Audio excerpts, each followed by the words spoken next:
Et ouais, donc du coup, ce qui est intéressant là, c'est que tu as différents formats. Bah, je pense un des grands éléments qui fait que moi, je publie aussi rarement, c'est qu'en fait, j'ai vraiment sur ma chaîne YouTube principale, j'ai un seul format vraiment sérieusement qu'on fait, qui sont les formats d'analyse sur lesquels je suis un peu toujours dans la surenchère. C'est-à-dire que avant, je pouvais faire une vidéo de 12 minutes. Aujourd'hui, j'écris une vidéo qui va durer 12 minutes. Je me dis, mais qu'est-ce que c'est, tu vois, c'est trop petit. Tu vois. Exactement. Même l'idée, littéralement, j'y vais pas parce que je suis un peu dans la surenchère de. C'est dû aussi à mon format. C'est-à-dire que plus l'analyse est profonde, plus une vidéo d'analyse est bien. Et forcément, c'est compliqué de faire un truc qui est vraiment profond en seulement quelques minutes.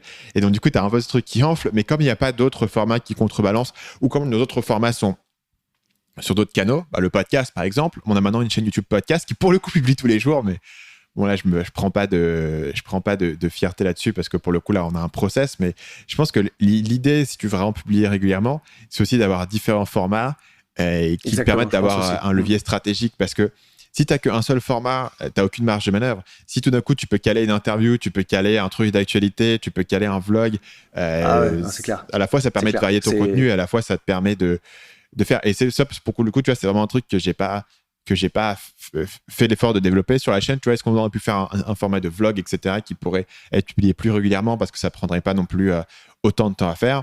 C'est un truc qui pourrait être intéressant en termes de fréquence de publication. Oui, mais de publication. Mais après, moi, en fait, moi, la toute base, quand je me suis lancé sur YouTube, c'était en 2007 et c'était pour juste stocker des vidéos. Tu vois, c'était juste ça l'objectif. Et en fait, j'essaye dans ma tête de me dire, c'est toujours cet objectif de juste stocker des vidéos. L'audience, elle est là.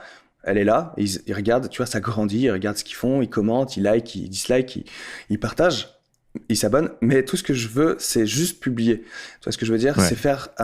C'est garder cette idée que j'avais à la base en 2007. YouTube, quand ça arrivait en France, c'était vraiment un moyen de partager des vidéos et c'était pas un réseau social. Ouais. Donc du coup, je veux toujours rester dans cette optique-là. Donc tu restes dans cette idée de te concentrer sur le processus de création plutôt que sur le résultat des gens qui vont les regarder. Voilà, c'est ça. Et en fait, quand tu parlais de faire différents formats, t'as beaucoup de youtubeurs qui sont enfermés dans leur format et qui aimeraient changer et qui n'y arrivent pas parce qu'ils ont peur ou parce que l'audience ne veut pas, hein, je sais pas. Moi, j'ai habitué mon audience à ça, à ce que ça soit toujours différent et que quand ils cliquent sur une vidéo, ils savent jamais sur quoi ils vont tomber. Mais c'est clair que comme toi, ils sont habitués à un format, bah, ils risquent de ne pas aimer le deuxième format que tu as proposé et c'est là que les youtubeurs, la plupart du temps, créent une chaîne secondaire, quoi. Mais moi, c'est chose que je veux pas faire parce que créer une chaîne secondaire, bah, c'est avoir deux audiences. 2 vidéos par jour. Ah ouais, je meurs à la fin. Et du coup, c'est pour ça aussi que moi, mon audience c'est bizarre à dire, mais j'ai l'impression d'avoir éduqué mon audience quand j'ai commencé à faire des vidéos sur le thème des pompiers. La plupart des gens me demandaient, mais comment on s'abonne? Ils savaient pas que YouTube c'était un réseau social. Ouais. Donc j'ai dû leur expliquer, on s'abonne, on fait comme ça, mais comment on laisse des commentaires, tu sais, parce qu'après tu défiles sur le portable et tu tombes sur plein de vidéos, et il faut aller encore tout en bas pour laisser des commentaires. Donc j'étais obligé de leur expliquer qu'il fallait scroller. Je faisais des tutos, comment ça marche YouTube en live, tu vois. Et donc du coup après ils se sont habitués à regarder mon format. J'écoute beaucoup de youtubeurs qui sont perfectionnistes et dès qu'il y a un pop-up, tu sais, au niveau du son sur le micro, tu sais, dès que ça tape comme ça, tu sais, quand tu souffles sur le micro, et du coup il y a toujours des textes genre excusez-moi, ça pop et tout. Et donc du coup moi comme je vois ces youtubeurs qui sont très perfectionnistes dans le montage, tout ça, ben moi j'essaie de le devenir et quand il y a un peu de vent dans mon micro, ça me stresse. Mais mon audience, elle en a rien à faire, elle l'entend même pas qu'il y a du vent sur mon micro, mais c'est juste moi, parce que j'entends les youtubeurs, ils sont tellement perfectionnistes que je le deviens. Mais mon audience, si on m'entend pas trop, jamais j'aurai dans les commentaires, on t'entend pas, quoi. Ta vidéo, elle est pas quali, tu vois. Parce que et puis du coup, ils le comprennent, comme je fais une vidéo tous les jours, bah, ils savent très bien que je peux pas faire une vidéo chiadée avec des effets de ouf, tu vois. Moi, mon audience, elle le voit, ça. Il y avait une période où je faisais des vidéos, je fais toujours des vidéos sur un mur blanc. Il y avait un moment où il y avait un interrupteur qui était dans le cadre et j'ai eu des commentaires. C'est dingue, ça. Oh, wow, ton interrupteur me stresse, tu vois. Il était dans le cadre un peu sur le côté de la vidéo, là. Et en plus, c'est un interrupteur blanc sur un mur blanc. Il faut vraiment aller le chercher pour le trouver, tu vois. Alors que moi, ce genre de commentaires, je l'ai pas parce que comme mes vidéos elles sont toujours un peu elles sont sur le pouce, tu vois, c'est le côté amateur, je pense, qui fait que les gens ils aiment bien. Quand ça sera trop professionnel, tu vois, des fois je me dis j'aimerais bien avoir un studio, faire comme les youtubeurs, mais je suis quasiment sûr que si j'ai ça plaira pas à la plupart partie de mon audience, parce que ce qu'ils aiment c'est de me voir sur mon vélo, voyager, aller dans les casernes, tu sais, tout hésitant pour poser des questions, je sais pas, faire des des vidéos sport, parce que je fais beaucoup de vidéos motivation. Mais c'est vrai que moi, comme c'est une diversité de contenu, bah, tout le monde me regarde. Je suis convaincu qu'il y en a qui regardent toutes mes vidéos, mais il y en a qui regardent que les vidéos qui les intéressent, tu vois. Ouais. Donc en fait, mon audience, si tu veux, ça se trouve, elle est divisée en plusieurs, et qu'il y a une audience qui regarde que ce type de contenu, une audience qui regarde que ce type de contenu, une audience qui regarde que ce type de contenu. Je pense que c'est comme ça que ça fonctionne. Ouais. Je pense aussi que c'est le cas quand tu regardes beaucoup de youtubeurs qui font du contenu quotidien. Enfin, une des grandes références pour moi, c'est évidemment le king de YouTube, PewDiePie. Et c'est vraiment comme ça qu'en fait sa chaîne fonctionne. C'est du contenu quotidien, mais il y a différents formats qui sont récurrents. Il y a des formats où il va réagir à des memes, il y a des formats où il va faire un peu réagir à de l'actu, il y a des formats où il va faire du gaming.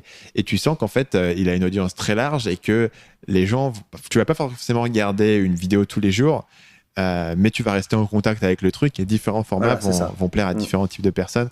Je sais par exemple que ma copine, elle déteste quand il y a une vidéo de gaming, tu vois, ça l'intéresse pas du tout et donc elle clique pas dessus. Mais par contre, s'il va faire une vidéo un peu sur des memes et se marrer sur le meme review, elle va toujours regarder, tu vois. Et ça, je pense que ça joue aussi sur le fait de faire le contenu quotidien, qui est aussi les gens s'auto-sélectionnent en fait. Ils s'auto-sélectionnent dans ce qu'ils ont envie de regarder.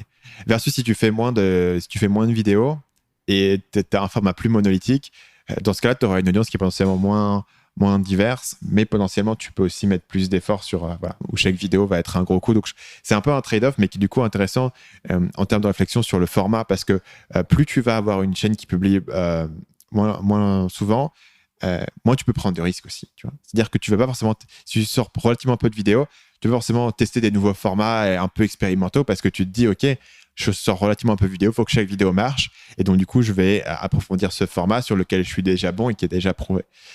Et inversement, plus tu publies souvent, plus tu as cette capacité de pouvoir expérimenter, pour faire des trucs différents. Ce que je trouve, ce que font en fait les meilleures personnes qui font du contenu quotidien. Parce que, tiens, la raison pour laquelle je trouve qu'un mec comme PewDiePie est intéressant, c'est qu'il s'est beaucoup renouvelé au fil du temps. Il a beaucoup changé le type de contenu qu'il faisait. Et il faisait des trucs très différents de ce qu'il faisait à l'époque, parce que aussi il avait tout cet espace pour expérimenter, pour tester des trucs et pour itérer sur ce qui marche.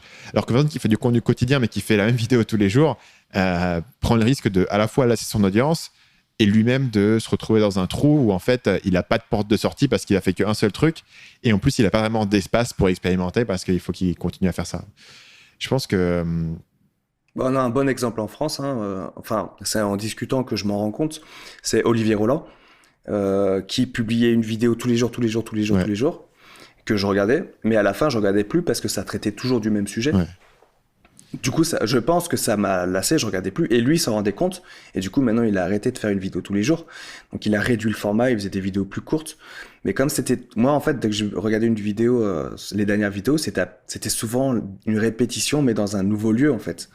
De ce qu'il disait, ce qu'il avait toujours dit et ce qu'il dit dans son livre. Du coup, quand tu connais le personnage, quand tu connais ses vidéos, quand tu regardes ses conférences, quand tu suis bien le tout, les vidéos, tu les connais par cœur, donc du coup, tu te lasses. Et c'est vrai que le fait de se diversifier dans le contenu, ça rend dès que tu tombes sur une vidéo, tu sais jamais sur quoi tu tombes. Et PewDiePie, moi, j'adore aussi pour ça, parce que, tac, tu regardes et puis tu te marres aussi. C'est du divertissement. Et puis tu t'attaches au personnage. Puis nous, on a un regard un peu... On fait des vidéos sur YouTube. Et on est entrepreneur. Lui, il fait des vidéos sur YouTube. Il est entrepreneur aussi, mais à une autre échelle. Du coup, c'est vachement intéressant, tu vois, parce qu'il partage quand même pas mal de choses. Salut, c'est Stan. J'espère que vous avez apprécié cet extrait du podcast Marketing Mania. Bien sûr, vous pouvez retrouver l'ensemble des épisodes du podcast, y compris les instructions sur comment vous abonner sur l'application Apple Podcast ou sur votre téléphone Android, en vous rendant sur mon site à l'adresse marketingmania.fr/podcast. Je vous ai mis le lien dans la description de cette vidéo.